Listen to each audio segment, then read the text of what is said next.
Hello friends, तो कैसे हैं आप सभी। I hope you all will be fine. मैं सोनू प्रजापति आपका इस incredible platform LHS peace point पर आपका हार्दिक स्वागत करता हूं। तो लास्ट लेक्चर में हमने देखा समुच्चय के प्रकारों के बारे में, यानी समुच्चय कौन कौन से प्रकार के होते हैं और कौन कौन से होते हैं, इनके बारे में हम पहले ही चर्चा कर चुके हैं, यानी कि इनके बारे में विस्तार से लास्ट लेक्चर में हम चर्चा कर चुके हैं। इन पर आधारित हमने कुछ एग्जाम्पल भी दिए थे, साथ ही जो हमारी प्रश्नावली 1.2 थी उसे भी हम शुरुआत कर दी थी और उसका एक क्वेश्चन हम कंप्लीट कर चुके हैं। आज के लेक्चर में हम जो हमारे शेष बचे हुए क्वेश्चन है उनको हल करने का प्रयास करेंगे। तो शुरुआत करते हैं आज के लेक्चर की एक नए जोश और एक नई उम्मीद के साथ। तो कॉपी और पेन निकाल लीजिए और नजर एकदम बोर्ड पर। तो आज का हमारा क्वेश्चन है क्वेश्चन नंबर 2। तो देखते हैं कौन सा क्वेश्चन है।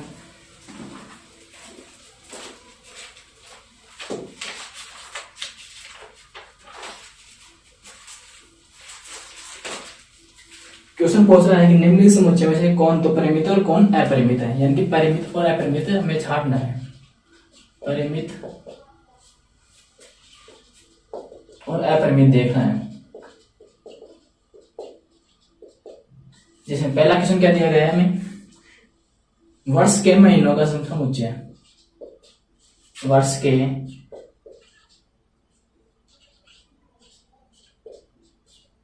महीनों का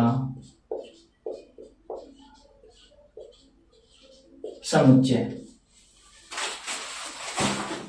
क्वेश्चन हमें दिया गया है वर्ष के महीनों का समुच्चय।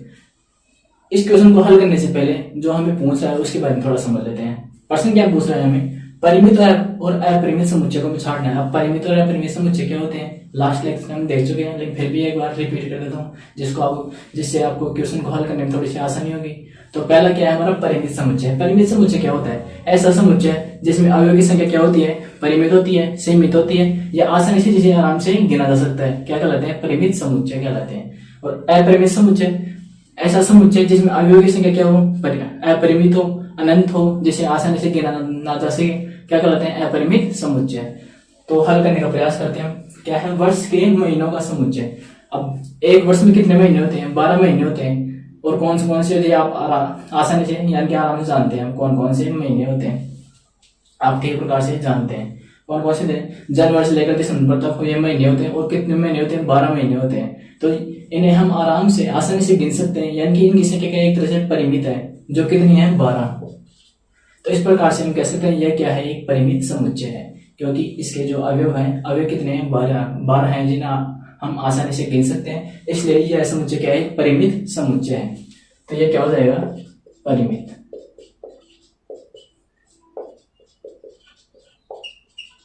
परिमित समुच्चय। इसके बाद हमारा जिसमें दूसरा क्वेश्चन क्या है हम देखते हैं। दूसरा क्वेश्चन है, ये दिया गया इस प्रकार का समुच्चय 1 2 3 और डॉट डॉट, इस प्रकार से हमें दिया गया है।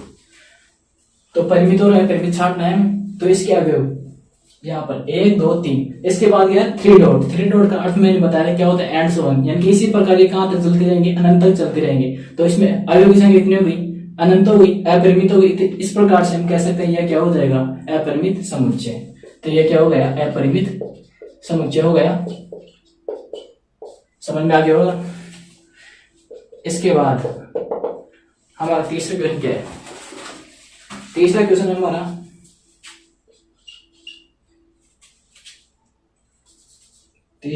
हमारा 1 2 3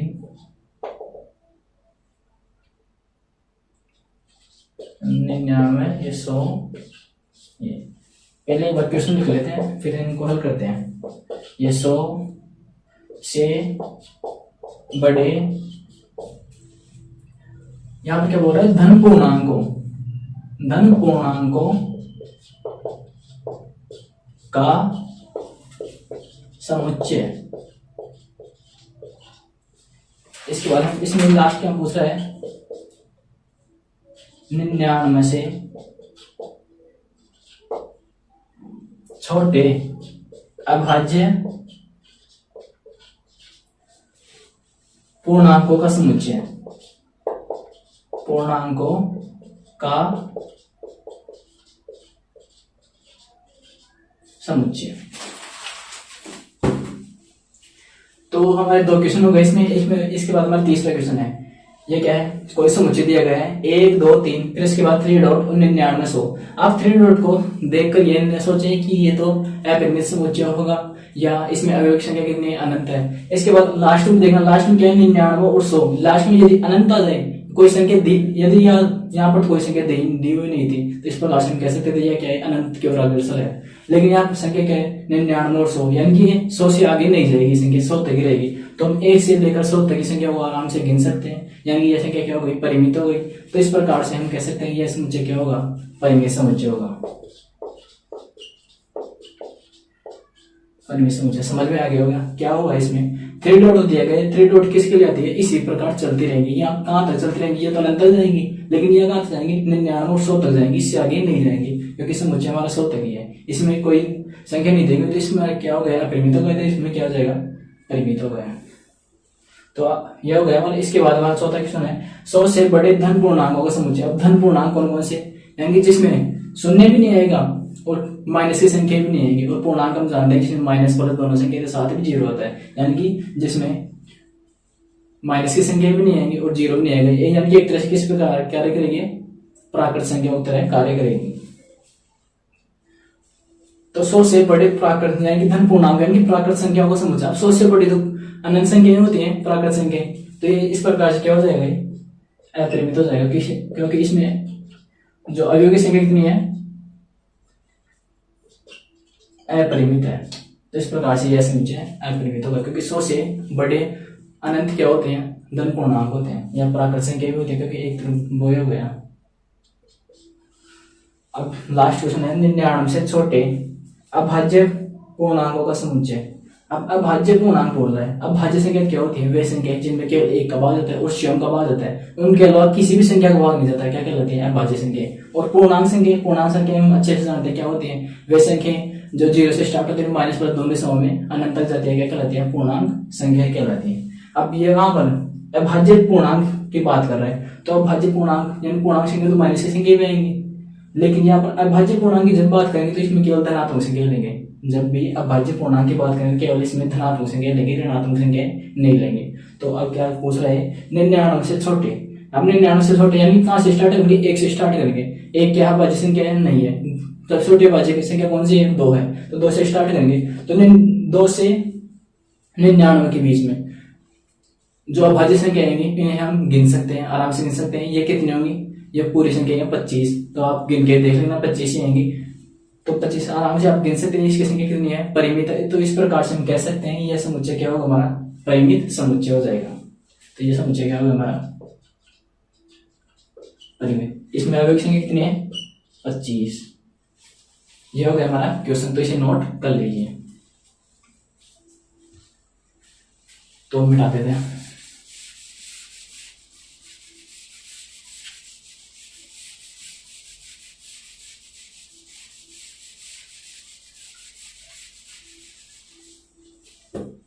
अब क्वेश्चन नंबर 3 देखते हैं। हमारा क्वेश्चन नंबर 3 क्या है,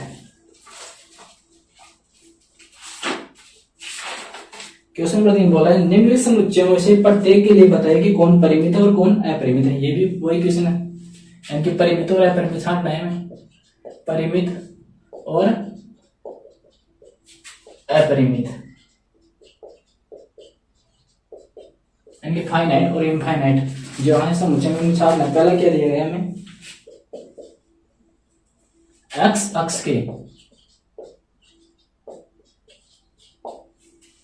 समांतर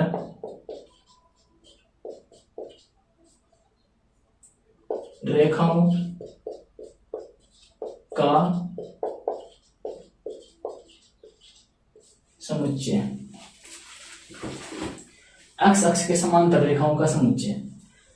तो समांतर रेखाएं हमने पिछले लेक्चर में देखी थी, क्या देखी थी, समांतर रेखाएं क्या होती हैं, वे दो रेखाएं जिनके मध्य की दूरी हमेशा क्या रहती है, नियत रहती है, या समान रहती है, क्या कहलाती है, समांतर रेखा कहलाती है। जैसे कोई दो रेखा ली, इनको चाहे कितना ही बढ़े, इनके बीच की दूरी जो माना ही क्या है, ए है, तो हमेशा ए रहेगी, इसमें बिल्कुल भी बदलाव नहीं होगा। तो वे दोनों रेखाएं क्या कहलाती हैं, समांतर रेखाएं कहलाती हैं। इनके बारे में हम पहले ही जान चुके हैं। और क्या बोल रहे हैं, एक्स अक्ष। अब वैसे 3 अक्ष होते हैं, एक्स वाई जेड, ये एक्स, ये वाई और ये जेड। अभी क्या बोल रहा है, एक्स अक्ष के समांतर रेखा का समुच्चय। अब एक्स अक्ष के समांतर हम कितनी ही क्या लिख सकते हैं, कितनी ही ये समांतर रेखा खींच सकते हैं। तो इस प्रकार से ये क्या हो गई, अनंत अनंत रेखा खींच सकते हैं। तो इस प्रकार से क्या हो गई है, अपरिमित हो गया, क्योंकि इसमें अवयव की संख्या कितनी हो गई, अपरिमित। क्योंकि एक्स अक्ष के समांतर या किसी भी एक्स ले लो, एक्स अक्ष ले लो, वाई अक्ष ले लो, जेड अक्ष ले लो, किसी भी एक्स के समांतर हम अनंत क्या लिख, अनंत समांतर रेखा खींच सकते हैं। तो इस प्रकार से क्या हो गया, अपरिमित समुच्चय हो गया, अपरिमित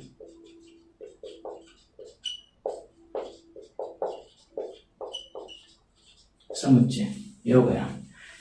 इसके बाद हमारा दूसरा क्वेश्चन देखते हैं क्या है। दूसरा क्वेश्चन क्या है हमारा,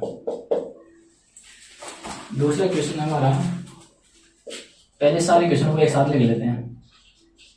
अंग्रेजी वर्णमाला के अक्षरों का समुच्चय।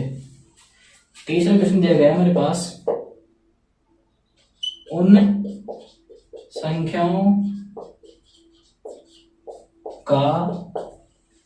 संख्याओं का समुच्चय जो 5 के गुणज है। ध्यान देना प्रश्न की ओर, जो 5 के गुणज है। चौथा क्वेश्चन क्या दिया गया है हमारे पास, पृथ्वी पर रहने वाले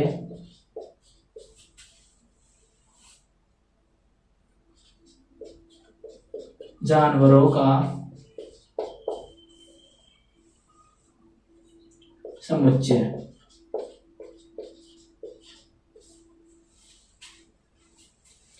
पांचवा दिया गया है मेरे पास,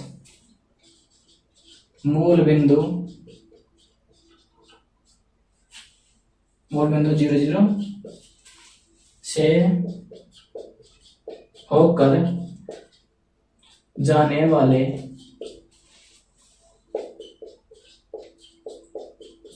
वृत्तों का समुच्चय। तो ये हमारे पास क्वेश्चन दिया गया है जिसमें हमें छांटना है परिमित तो कौन सा है और अपरिमित कौन से हैं। तो पहला तो हमने हल कर लिया कि अपरिमित समुच्चय हो गया, क्योंकि एक्स अक्ष के समांतर या किसी भी अक्ष के समांतर हम अनंत क्या लिख सकते हैं, समांतर रेखा खींच सकते हैं। तो इस प्रकार से क्या हो गया, अपरिमित समुच्चय हो गया। इसके बाद अंग्रेजी वर्णमाला के अक्षरों का समुच्चय। अंग्रेजी वर्णमाला में अक्षर कितने होते हैं, 26 अक्षर होते हैं, जिसमें 21 तक क्या होते हैं, व्यंजन होते हैं या कॉन्सोनेंट होते हैं, कॉन्सोनेंट होते हैं। और जो स्वर कितने होते हैं, वोवेल्स कितने होते हैं, 5 होते हैं। तो इस प्रकार से 26 अक्षर होते हैं, 26 लेटर होते हैं। तो इस प्रकार से हम इन्हें क्या गिन सकते हैं, यानी कि परिमित हो गए एक तरह से। इसमें समुच्चय के कितने हो गए, परिमित हो गए 26 वो। तो इस प्रकार से क्या हो गया, ये परिमित समुच्चय हो गया। इसके बाद तीसरा क्वेश्चन हमारे पास, उन संख्याओं का समुच्चय जो 5 के गुणज है। गुणज का मतलब क्या होता है, वे संख्या जिनमें 5 का भाग जाता है। 5 गुणज वे संख्या जिनमें 5 का भाग जाता है, जैसे 5, 10, 15, 20, 25। तो इसी प्रकार ये अनंत तक चलते रहेंगे। अब यहाँ पर 5, 10, 15, 20, अब इसी प्रकार अनंत तक चलते रहेंगे, जिसमें अवयव की संख्या कितनी होगी, अनंत हो गई, अपरिमित हो गई। तो इस प्रकार से ये समुच्चय क्या हो गया, क्या जो होगा, हाँ हो जाएगा हमारा अपरिमित समुच्चय हो जाएगा। तो कहां पर है समुच्चय हमारा, ये हो गया हमारा अपरिमित, क्योंकि इसमें अवयव की संख्या कितनी हो गई, अपरिमित। गुणज का मतलब क्या होता है, क्योंकि यानी कि 5 का भाग जाना चाहिए, इसमें पूरा भाग जाना चाहिए। ऐसी संख्या जिनमें 5 का पूरा भाग जाता है क्या कहलाती है, 5 के गुणज कहलाते हैं वो। इसके बाद पृथ्वी पर रहने वाले जानवरों का समुच्चय। अब पृथ्वी पर रहने वाले जानवरों का समुच्चय सुनते हैं आप क्या सोचेंगे कि ये तो अपरिमित होना चाहिए, लेकिन ये परिमित होगा, क्योंकि आजकल हर चीज की गणना होने लगी है। तो जानवरों की भी गणना होने लग गई है, मनुष्य की भी होती है, तो जानवरों की भी होने लग गई है। तो इस प्रकार से हम कह सकते हैं यह समुच्चय क्या है, परिमित है, यानी कि हम इन्हें गिन सकते हैं। तो पहले इससे बढ़ा देते हैं।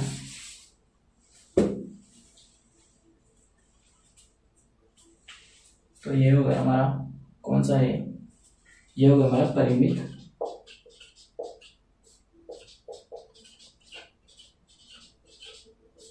समुच्चय। इसके बाद हमारा लास्ट है मूल बिंदु मूल बिंदु 0 0 होता है से होकर जाने वाले वृत्तों का समुच्चय। ये कोई हम निर्देशांक बनाए जैसे x, ये y, ये z, ये इसका मूल बिंदु है, लेकिन 0 0 बोल रहे हैं यानी z एक्सिस में नहीं आएगा। तो इस प्रकार से ये हो जाएगा, ये y डैश और ये x डैश, ये हो गया। तो मूल बिंदु से होकर जाने वाले वृत्तों का समुच्चय।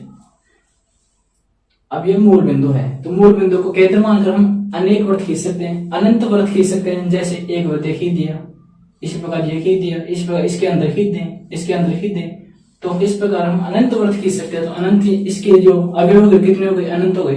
तो इस प्रकार से हम कह सकते हैं कि यह समुच्चय क्या होगा, हमारा अपरिमित होगा। क्या हो जाएगा, अपरिमित, अपरिमित समुच्चय, अपरिमित समुच्चय होगा। तो इसे नोट कर लीजिए। तो आपने नोट कर लिया होगा, तो मिटा देते हैं इसे। आई होप आपको समझ में आ रहा होगा।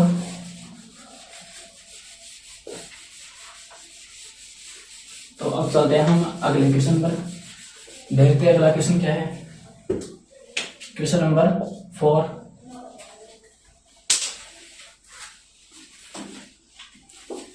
क्वेश्चन नंबर 4 क्या है देखते हैं। ये रहा हमारा क्वेश्चन।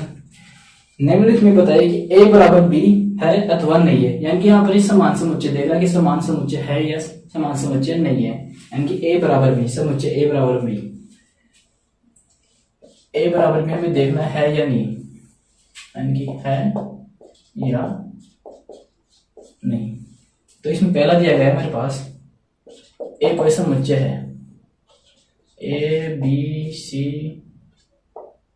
d और b दिया गया हमारे पास, b है ये, d c b और a, ये कोई समुच्चय दिया गया है।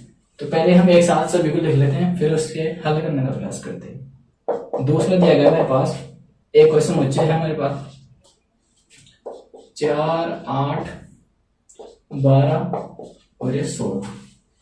इसी प्रकार हमारे पास बी कोई समुच्चय दिया गया है। क्या दिया गया है, 8 4 16 और 18। थर्ड दिया गया, थर्ड क्या दिया गया हमारे पास, एक कोई समुच्चय है 2 4 6 8 और 10। बी समुच्चय क्या दिया गया हमारे पास, बी दिया गया है। अब क्या समुच्चय निर्माण रूप में दिया गया हमारे पास, x, x क्या है, एक x सम धन पूर्णांक है, सम धन पूर्णांक है। और कंडीशन क्या दी गई मेरे पास, कंडीशन दी गई है ये x का मान है जो 10 के तो बराबर है या 10 से छोटा है, ये हमारे पास कंडीशन है। इसके बाद हमारा जो इसका लास्ट क्वेश्चन है चौथा, ये भी समुच्चय निर्माण रूप में दिया गया है x संख्या 10 का गुणज, गुणज ये हमने देखा है गुणज क्या होता है, तो आपको समझ में आ गया गुणज क्या होगा। बी दिया हमारे पास 10 15 20 25 30 और ये हमारे पास इस प्रकार से दिया गया है। तो फर्स्ट तो हमें कैसे क्या करना है, देखना है कि a बराबर b है या नहीं है। तो पहला क्वेश्चन दिया गया है हमारे पास, ये क्वेश्चन दिया गया है, यानी ये समान समुच्चय बता रहा है। तो समान समुच्चय क्या होता है, हम लास्ट लेक्चर में देख चुके हैं कि समान समुच्चय क्या होता है। एक बार आपको रिपीट कर देता हूँ, आपको थोड़ी सी आसानी होगी क्वेश्चन को हल करने में। तो समान समुच्चय क्या था, ऐसा समुच्चय जिसमें पहली कंडीशन क्या थी, ऐसा समुच्चय जिसमें अवयव की संख्या क्या होनी चाहिए, समान होनी चाहिए। यानी जो भी अवयव दिए गए हमारे समुच्चय में, उन दो समुच्चय के अवयव दिए गए हैं, उनके अवयव की संख्या क्या होनी चाहिए, समान होनी चाहिए। यदि एक समुच्चय में 3 है तो दूसरे समुच्चय में कितने, 3 ही होने चाहिए, ज्यादा नहीं होना चाहिए। दूसरी कंडीशन क्या थी, जो समुच्चय ए में जो अवयव है समुच्चय बी में वही अवयव होने चाहिए, उनके अलावा यदि कोई भी दूसरा अवयव आ गया तो वह समुच्चय हमारा समान समुच्चय नहीं कहलाएगा। तो हम इसे हल करते हैं। तो पहला दिया गया है, इसमें समुच्चय के अवयव कितने हैं, 4 है, इसमें कितने हैं, तो 4। पहली कंडीशन लागू होती है। दूसरी कंडीशन देखते हैं, ए बी सी डी क्या इसमें है, इसमें ए भी है, बी भी है, सी भी है और डी भी है, यानी कि जो चारों अवयव दिए गए वो दोनों क्या है, समान है। तो इस प्रकार से हम कह सकते हैं यहाँ पर क्या है, ये ए बराबर बी, यानी कि हमारा समान समुच्चय है।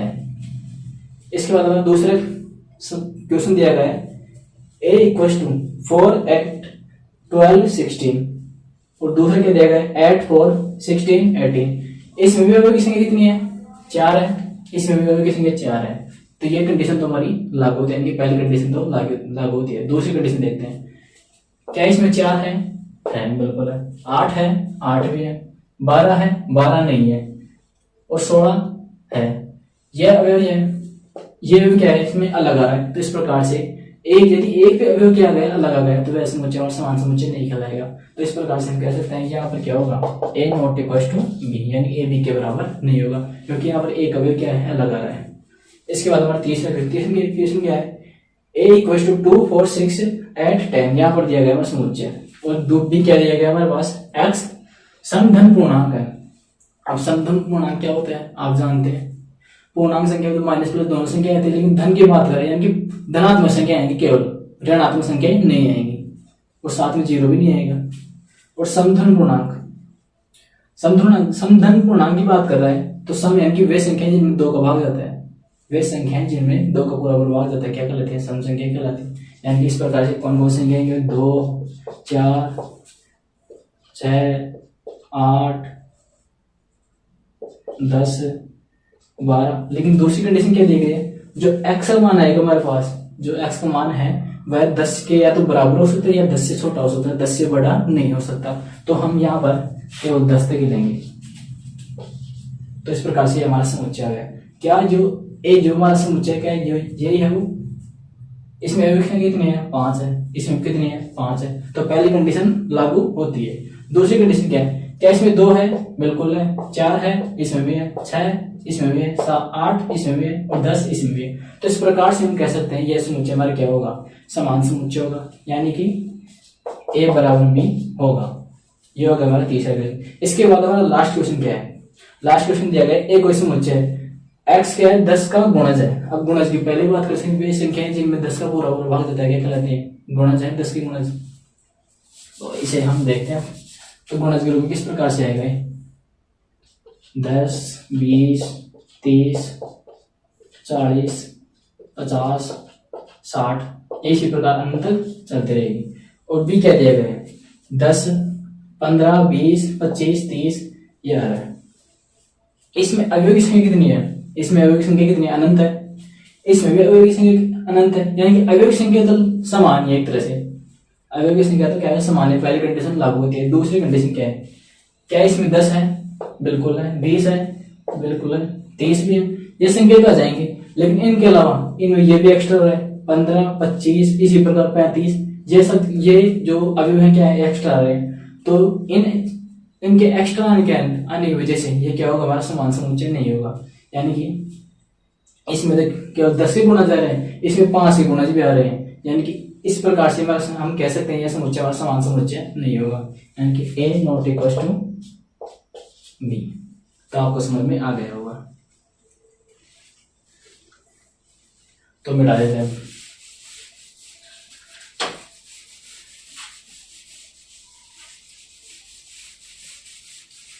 इसके बाद हम चलते हैं हमारे अगले क्वेश्चन, देखते हैं क्या है क्वेश्चन नंबर 5। अब क्वेश्चन नंबर 5 क्या बोल रहा है,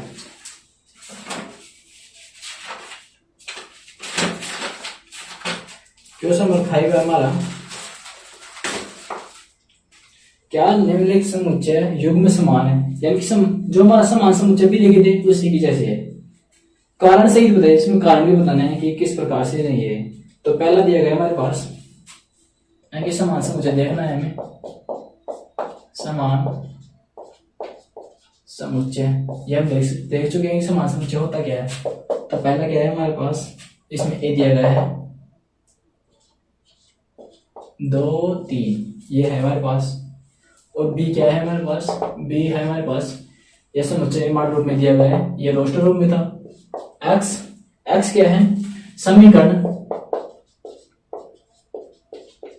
और समीकरण क्या है हमारे पास, समीकरण है x square plus 5x plus 6 equal to 0 का एक हल है,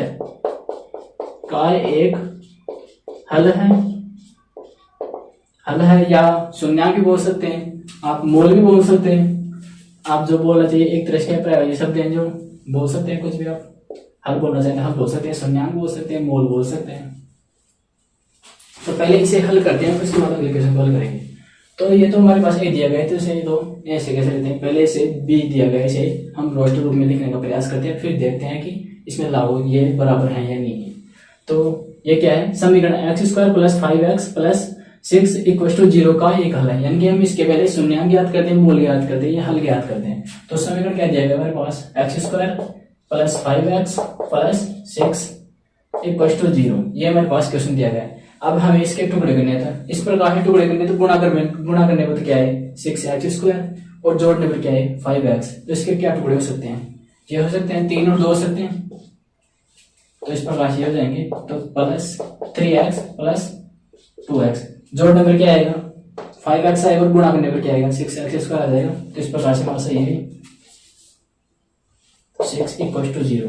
इसमें x कॉमन ले लें तो क्या जाएगा x प्लस 3, इसमें 2 कॉमन ले लें तो क्या जाएगा x प्लस 3 आ जाएगा, और इसमें पूरी उसके ले लें x प्लस 3 कॉमन ले लें तो क्या आ जाएगा x प्लस 2।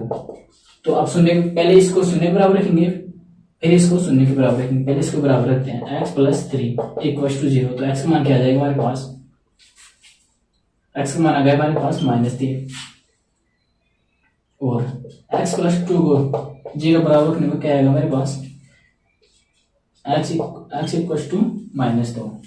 तो इसे समुच्चय मान रूप में लिखें तो ये क्या हो जाएगा हमारे पास -3 और 2। इसे इस प्रकार भी लिखा जा सकता है, क्योंकि समुच्चय में क्रम का कोई महत्व नहीं होता है, ये हम पहले ही देख चुके हैं। ये हो गया क्या, समुच्चय ए में जो अवयव हैं, अवयव कितने हैं 2 हैं, इसमें भी 2 हैं, यानी पहली कंडीशन तो हमारी लागू होती है। दूसरी कंडीशन क्या थी, दूसरी कंडीशन थी कि जो अवयव इसमें है वो ये अवयव इसमें होना चाहिए। 2 है इसमें, 2 ये तो क्या है -2 है, ये क्या है +2, यानी कि ये नहीं है 3, ये -3, ये 3। तो इस प्रकार से हम कह सकते हैं यह समुच्चय हमारा समान समुच्चय नहीं होगा, क्योंकि इसके अवयव क्या है समान नहीं है, ये अलग अलग अवयव है। तो इस प्रकार से क्या होगा समान समुच्चय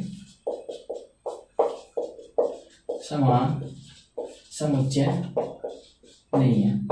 कारण क्या दे सकते हैं, कारण दे सकते हैं कि कारण इस प्रकार से देना है कि पहली कंडीशन क्या, पहली कंडीशन इसमें लागू होती है। पहली कंडीशन क्या थी कि इसमें अवयव की संख्या और इसमें अवयव की संख्या दोनों समान है, ये तो पहली कंडीशन थी। दूसरी कंडीशन इसमें लागू नहीं होती। दूसरी कंडीशन क्यों नहीं लागू होती, क्योंकि इसमें तो क्या है 2 है और इसमें क्या है -2 है, इसमें 3 है और -3 है, यानी कि दूसरी कंडीशन लागू नहीं होने के कारण इसमें क्या है ये समान समुच्चय नहीं है। तो इस प्रकार से हम ये लिख सकते हैं, तो इसे नोट कर लीजिए। तो मिटा देते हैं।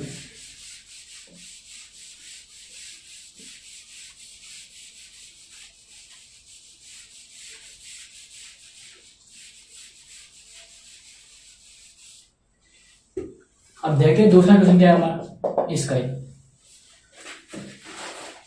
दूसरा क्वेश्चन हमारे पास ये एक क्वेश्चन मुझे दिया गया है।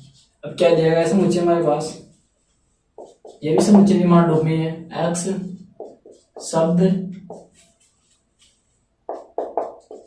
फॉलो का एक अक्षर है। मैंने बताया था कि जहां पर भी शब्द की बात होगी वहां पर अवयव की पुनरावृत्ति नहीं करनी है, यही बात याद रखनी है। तो बी क्वेश्चन मुझे दिया गया ठीक है हमारे पास वाई शब्द क्या है वॉल्व का एक अक्षर है। आपको आपने वैसे तो हल कर लिया होगा, लेकिन फिर बता देता हूं एक बार में। ये क्या है, एक्स शब्द फॉलो का एक अक्षर है। फॉलो क्या है, कोई शब्द है जिसका हमें पहले रोस्टर रूप में लिखेंगे फिर हम देखते हैं कि ये किस प्रकार का समुच्चय बनता है। इसी प्रकार हम इसे भी रोस्टर रूप में लिखेंगे, फिर हम देखेंगे क्या ये समान समुच्चय है या नहीं।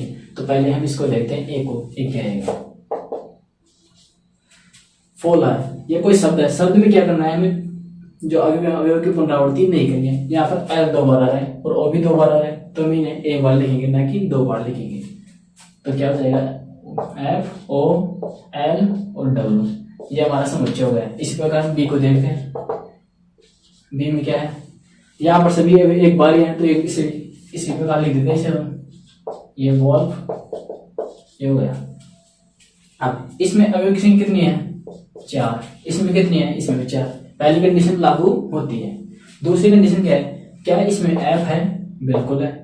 ओ भी है, एल भी है और डब्ल्यू भी है। इसके अलावा कोई विशेष बच रहा है? नहीं बच रहा। तो इस प्रकार से हम कह सकते हैं कि इसकी पहली कंडीशन लागू होती है, दूसरी कंडीशन लागू होती है, और यानी कि इसमें अवयव की संख्या समान है और साथ ही साथ जो अवयव हैं वो भी क्या है? समान है। तो इस प्रकार से हम कह सकते हैं यह हमारा समुच्चय क्या होगा? समान समुच्चय होगा, यानी कि ए बराबर बी समान समुच्चय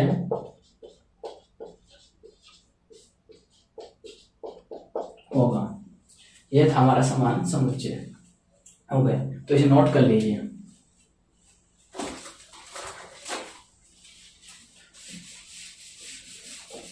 इसके बाद हम चलते हैं हमारे जो प्रश्नावली का लास्ट क्वेश्चन है, उसमें क्या बोल रहा है देखते हैं का। Question number 6। क्वेश्चन नंबर 6 देखते हैं क्या है। क्वेश्चन नंबर 6 बोल रहा है, नीचे दिए गए समुच्चयों में से समान समुच्चयों का चयन कीजिए। यहाँ के समान समुच्चय देखने हैं कौन कौन से। जो हमारे समुच्चय दिए गए हमारे पास, इनमें से हमें चुनना है कि समान समुच्चय कौन कौन से हैं। जिसमें पहला समुच्चय क्या दिया गया हमारे पास? ए तो दिया गया मेरे पास 2 4 8 12। बी दिया गया हमारे पास 1 2 3 4। सी दिया गया हमारे पास, सी क्या दिया गया? 4 8 12 और 14, ये हमारे पास दिया गया है। इसके बाद डी क्या है हमारे पास? डी है हमारे पास 3 1 4 2। ई समुच्चय ई क्या है हमारे पास? ई है -1 और 1। इसके बाद एफ क्या है? 0 और ए। इसके बाद जी क्या है हमारे पास? 1 और -1। एच और 0 1। ये हमारे पास समुच्चय दिए गए। इनमें से हमें छांटना है कि कौन कौन से समुच्चय के हैं समान समुच्चय हैं। तो पहले हम देखते हैं, इसमें अवयव की संख्या कितनी है? 4। इसमें भी कितनी है? 4। इसमें भी कितनी है? 4। इसमें भी कितने? 4। तो पहले हम इन्हें देखते हैं कि इनमें कोई अवयव मिल रहा है या नहीं है। यानी 2 4 8 12, या ये किसी में मिल रहा है, किसी में भी नहीं मिल रहा है। तो इस प्रकार से इसमें तो कोई भी समुच्चय नहीं होगा, समान समुच्चय नहीं होगा। लेकिन यहाँ पर देखने पर इसमें अवयव की संख्या कितनी है? 4। इसमें कितनी है? 4। यहाँ पर 1 है, बिल्कुल है। 2 है, 2 भी है। 3 है, 3 भी है। और 4 भी है। इनके अलावा कोई और शेष बच रहा है? नहीं बच रहा। तो इस प्रकार से हम कह सकते हैं ये समुच्चय क्या होगा हमारा? समान समुच्चय। यानी बी और डी तो क्या होंगे? समान समुच्चय। बी और डी, पहला तो ये हो गया हमारे पास। दूसरा आप देखते हैं, दूसरा इसके अलावा क्या कोई हो सकता है? ये भी नहीं होगा, ये भी नहीं होगा और ये होएगा। इसके बाद -1 और 1 क्या कहीं पर है? ये रहा, या -1 और 1। इसमें अवयव संख्या 2, इसमें भी 2। -1 इसमें है, 1 इसमें है और इसके अलावा कोई अवयव शेष नहीं बच रहा। तो ये हमारा समुच्चय क्या होगा? ये भी क्या होगा हमारा? समान समुच्चय। तो ये क्या है? एक तो ई और एक जी, यानी ई इक्वल्स टू जी। इसके अलावा देखते हैं, इसके अलावा कोई अवयव हमारे पास? इसके अलावा तो 0 a, ये क्या है? 0 1। तो इस प्रकार से ये केवल 2 ही क्या होंगे? हमारे समुच्चय होंगे, जो क्या होंगे? समान समुच्चय होंगे। यानी बी ये क्या है? समान समुच्चय है, समान समुच्चय है। ये हमारे पास समान समुच्चय, दोनों क्या हुए? समान समुच्चय। एक बार दोबारा रिपीट करते हैं कैसे हुआ है। यहाँ पर क्या है, अवयव की संख्या कितनी है 4, यहाँ पर कितनी है 4, इसमें 1 2 3 4 आ रहा है, इसमें क्या है 1 2 3 4 आ रहा है, इसके अलावा कोई भी अवयव नहीं आ रहा है। तो इस प्रकार से दोनों कंडीशन लागू होती है। दोनों कंडीशन लागू होने के कारण यह समुच्चय क्या होगा, हमारा समान समुच्चय हो गया। समझ में आ गया होगा। दूसरा क्या है हमारे पास, ये -1 और ये 1, इसमें अवयव की संख्या कितनी है, ए में जो अवयव है इसमें 2 है, इसमें कितनी है 2 है। यहाँ पर -1 और इसमें 1, इसमें -1 और ये 1, तो इसमें दोनों कंडीशन लागू होने के कारण यह भी क्या होगा, हमारा समान समुच्चय हो गया, यानी कि ए बराबर जी हो गया। तो इसे नोट कर लीजिए। तो आपने नोट कर लिया होगा। तो ये तो था हमारा प्रश्नावली का अंतिम क्वेश्चन। तो हमारी प्रश्नावली 1.2 कंप्लीट हो चुकी है। इसके बाद हम बात करते हैं हमारी जो समुच्चय, जो हमारा चैप्टर चल रहा है उसका बहुत ही इंपॉर्टेंट, बहुत ही मजेदार टॉपिक, जिसको पढ़कर आपको बहुत ही मजा आएगा, जिसको हल करने में आपको बहुत ही इंटरेस्ट आएगा, बहुत ही मजा आएगा, जिसका नाम है उपसमुच्चय। यह बहुत ही एकदम बहुत ही इजी है टॉपिक है, जिसको हल करने में आपको बहुत ही मजा आएगा। उपसमुच्चय एकदम सरल टॉपिक है। उपसमुच्चय जिसे बोला जाता है सब सेट। इसे समझने के लिए हम पहले 2 उदाहरण लेते हैं। जैसे एक क्वेश्चन मुझे ले हमारे पास 1 2 3 4, और बी को उदाहरण ले लिया हमारे पास 1 2 3 4 5 6 और 7। हमारे पास कोई 2 उदाहरण ले लिए, 2 कोई सेट ले लिए, 2 कोई समुच्चय ले लिए। तो उपसमुच्चय क्या होता है, उपसमुच्चय क्या होता है, तो पहले हम इसकी परिभाषा लेते हैं, फिर इन उदाहरणों के द्वारा इसे समझने का प्रयास करते हैं। तो परिभाषा क्या है, यदि समुच्चय ए का प्रत्येक अवयव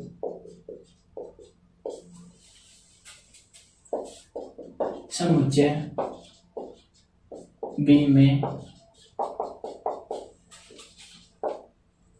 विद्यमान है तो समुच्चय बी,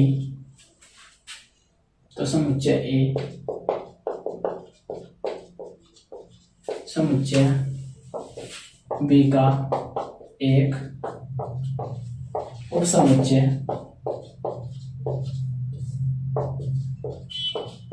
कहलाता है। तो परिभाषा क्या है, यदि समुच्चय ए का प्रत्येक अवयव समुच्चय बी में विद्यमान है तो समुच्चय ए समुच्चय बी का क्या कहलाता है, उपसमुच्चय कहलाता है। उदाहरण की तरह समझते हैं। उदाहरण के द्वारा हम समझते किस प्रकार से, यदि समुच्चय ए का प्रत्येक अवयव समुच्चय बी में विद्यमान है, बिल्कुल विद्यमान है, तो समुच्चय ए जो है वो समुच्चय बी का उपसमुच्चय कहलाता है। ये जो हमारा समुच्चय है वह इस समुच्चय क्या कहलाएगा, उपसमुच्चय कहलाएगा। और जो उपसमुच्चय होता है उसे किसके द्वारा व्यक्त किया जाता है, इस चिन्ह के द्वारा व्यक्त किया जाता है। यानी कि इस प्रकार से क्या हो जाएगा, A is the subset of B. इसे हम एक दूसरे उदाहरण के द्वारा समझ सकते हैं। जैसे एक होता है राष्ट्रपति, एक होता है उपराष्ट्रपति। जब राष्ट्रपति अनुपस्थित रहने यानी कि किसी भी कारण से वह कार्य में क्या होता है, असमर्थ होता है, कार्य करने में असमर्थ होता है, तो उसका कार्यभार कौन संभालता है, उपराष्ट्रपति। तो इसी प्रकार से यदि हमारा कोई बी समुच्चय नहीं होगा, यदि कोई बी तो क्या है हमारा कोई मेन समुच्चय, इसी प्रकार ये जो क्या है इसका क्या है उपसमुच्चय, यानी इसकी अनुपस्थिति में जो इसका कार्य कौन करेगा, ये करेगा। तो इसे इस प्रकार समझ सकते हैं, यानी कि ए क्या है इसका उपसमुच्चय है, ए का प्रत्येक अवयव इसमें विद्यमान है इसलिए यह इसका उपसमुच्चय होगा। और एक कंडीशन, यदि हम माने ए कोई क्या है अवयव है जो किससे बिलोंग करता है, समुच्चय ए से, समुच्चय से बिलोंग करता है, तो क्या ये जो अवयव है क्या बी से बिलोंग करेगा, बिल्कुल करेगा। क्योंकि हमने पहले ही देखा है जो ए का जो अवयव है, कोई भी अवयव हो वो किससे बिलोंग कर रहा है, यानी जो सारे अवयव हैं किसमें, समुच्चय बी में विद्यमान है, तो जो ये अवयव होगा वो बी में तो विद्यमान होगा। तो इस प्रकार से हम कह सकते हैं यह भी क्या होगा, बिलोंग करेगा। यानी कि ए, यदि ए का समुच्चय ए है उसका कोई अवयव है तो ए बी का भी क्या होगा, एक अवयव होगा। तो इसे हम गणित रूप में किस प्रकार लिखेंगे, इस प्रकार से लिखेंगे तो समुच्चय की परिभाषा को गणित रूप में इस प्रकार लिखा जाएगा, A is the subset of B, यदि A is the belongs to B, फिर इसके बाद ये चिन्ह, तो ए इज द बिलोंग, ये ए आएगा और ये बी। यहाँ पर इस चिन्ह का अर्थ क्या होता है? इस चिन्ह का अर्थ होता है तात्पर्य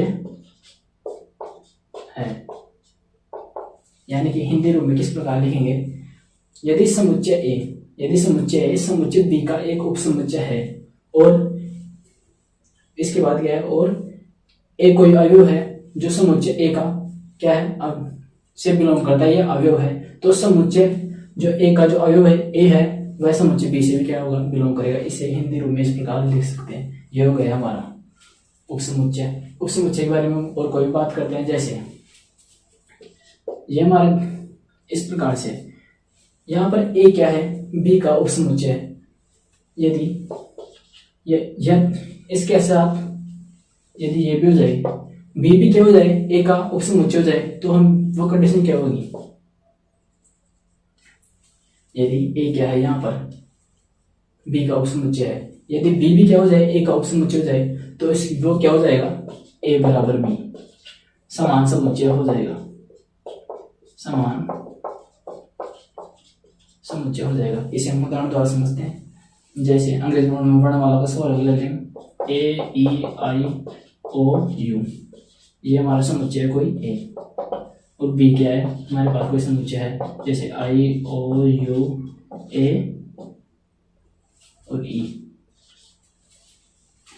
यहाँ पर यह समुच्चय ए है, यह समुच्चय बी का क्या है, सबसेट है, क्योंकि जो सारे अवयव हैं वह इसमें विद्यमान है। साथ ही साथ बी भी क्या है, ए का क्या है, सबसेट है। तो इस प्रकार से हम कह सकते हैं ये क्या होगा, ये भी समान समुच्चय होगा।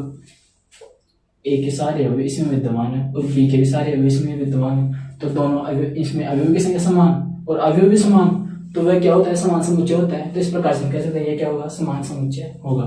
तो इसे नोट कर लीजिए।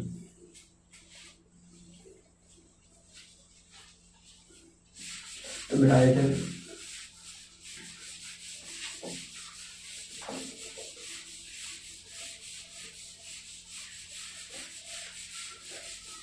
तो इसमें हमने क्या क्या देखा, पहले तो देखा था हमने इसकी परिभाषा, इसके बाद हमने कंडीशन देखी थी, A is the subset of B, यदि ए कोई अवयव है ए का, तो यह अवयव होगा किसका, जो ए अवयव है बी का भी अवयव होगा। इसके साथ ही हमने ये कंडीशन देखी है, यदि B is the subset of A, तो वह क्या होगा, ए बराबर बी, यानी कि समान समुच्चय होगा, जिसे हम किस प्रकार से व्यक्त करेंगे, इसे हम इस प्रकार से व्यक्त करेंगे, A is the subset of B और B is the subset of B A, यानी कि ए भी बी का सबसेट है और बी भी क्या है, ए का सबसेट है, यानी कि आपस में क्या है, एक दूसरे के सबसेट है, तो वे क्या हो जाएंगे, तो इसके लिए चिन्ह आएगा, ये आएगा, तो क्या जाएगा, ए बराबर बी, यानी क्या है, समान समुच्चय।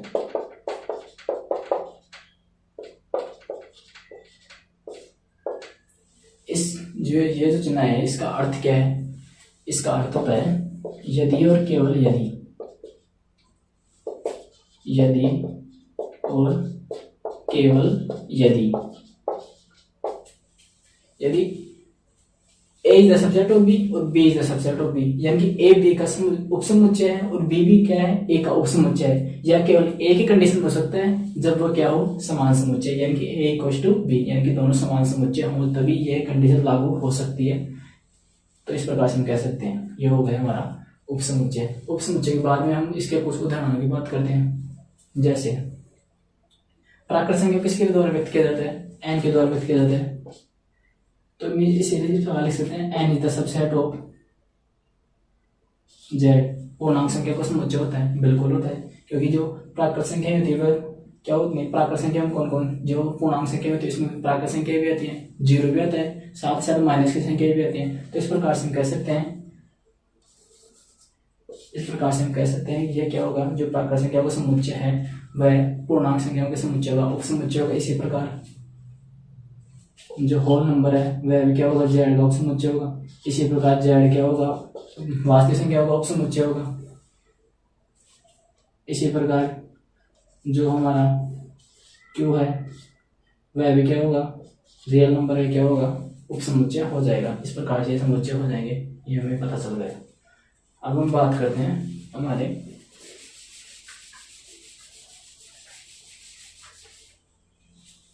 एक आता है उचित समुच्चय और एक आता है उचित अनुचित उपसमुच्चय। उचित और अनुचित उपसमुच्चय।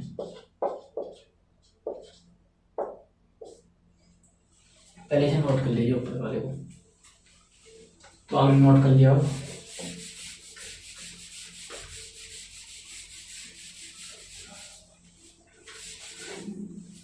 तो क्या है हमारा, एक तो उचित उपसमुच्चय, उचित उपसमुच्चय। दूसरा क्या है हमारा, अनुचित उपसमुच्चय। तो पहले देखते हैं उचित उपसमुच्चय क्या होता है। उचित उपसमुच्चय क्या होता है, इसमें उपसमुच्चय तो होगा लेकिन इसके साथ एक कंडीशन और लागू होगी। जैसे यदि a is the subset of b, तो इसमें क्या आएगा, दूसरी कंडीशन क्या आएगी, a not equals to b। उचित समुच्चय में क्या होगा, a is the subset of b, a not equals to b, यानी कि वह समान समुच्चय नहीं होगा। यानी कि यह सबसेट तो होगा, a b का सबसेट तो होगा लेकिन दोनों समान समुच्चय नहीं होंगे। यानी कि इसमें जो ये क्या है, b is the subset of a, ये कंडीशन लागू नहीं होगी। अब दूसरा अनुचित समुच्चय। अनुचित समुच्चय क्या होगा, बिल्कुल इसका उल्टा हो जाएगा। इसमें क्या हो जाएगा, लागू हो जाएगी। तो क्या हो जाएगा, a is the subset of b, तो क्या हो जाएगा, a इक्वल्स टू b, यानी कि इसमें ये कंडीशन भी लागू हो गई, b is the subset of a। तो आई होप आपको समझ में आ गया होगा। तो एक बार दोबारा से रिपीट कर देता हूँ। उचित समुच्चय, उचित उपसमुच्चय क्या है, इसमें क्या होगा, सबसेट तो होगा लेकिन वह क्या होगा, समान समुच्चय नहीं होगा, जैसा कि हमने पीछे भी देखा है। यानी कि इसमें यह कंडीशन लागू नहीं होगी, b is the subset of a, यानी कि a तो सबसेट होगा b का, लेकिन b a का सबसेट नहीं होगा, यानी कि समान समुच्चय नहीं होगा। इसमें क्या होगा, इसका उल्टा हो जाएगा, इसमें लागू हो जाएगी, ये कंडीशन इसमें लागू हो जाएगी और साथ साथ ये क्या हो जाएगा, समान समुच्चय हो जाएगा। तो अब इसे मिटा देते हैं।